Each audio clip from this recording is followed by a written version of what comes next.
നിന്നെയാണോ വേദനിപ്പിച്ചത്? ഒരു കാരണവുമില്ലാതെ.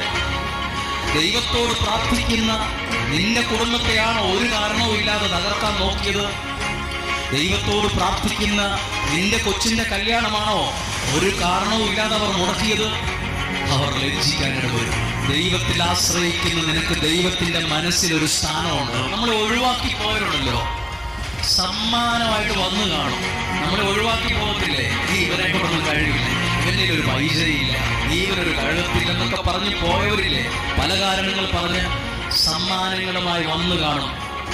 ചെന്ന് കാണുന്നവർ വന്നു കാണും. മറക്കുവോ വാക്ക്? നിങ്ങൾ എലിക്കണി കണ്ടിട്ടുണ്ടോ? എലിപ്പെട്ടിക്കകത്ത് എന്നതാ വെക്കുന്നത്? നിങ്ങൾക്കിഷ്ടമുള്ളതാണോ അതോ എനിക്കിഷ്ടമുള്ളതാണോ?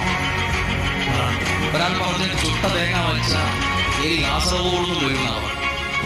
എനിക്ക് മാത്രം പിടികിട്ടില്ല ഇത് കെണിയാണെന്ന്. ആ പഞ്ചായത്തിലുള്ള ബാക്കി എല്ലാ മൂത്ത എലികൾക്കും പിടികിട്ടില്ല, എന്തോ കുഴപ്പമാണ്. പക്ഷെ ആ പോയ എലി പറയും, ഇത് കെണിയല്ല, ഇതെന്റെ കണിയാണ്, ഇതെന്റെ രാശി തെളിയാൻ പോവാണ്. എന്റെ ഓരോ വാതിലൊക്കെ വന്നപാടെ തുറന്നാ കിടക്കുന്നത്.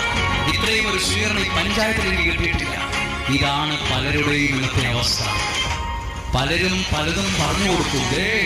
ആ ബന്ധം നിനക്ക് ശരിയല്ല, പിന്നെ അതാ അയാളെ പോലെ നല്ല മനുഷ്യനെ ഞാൻ കണ്ടിട്ടില്ലെന്ന് വരെ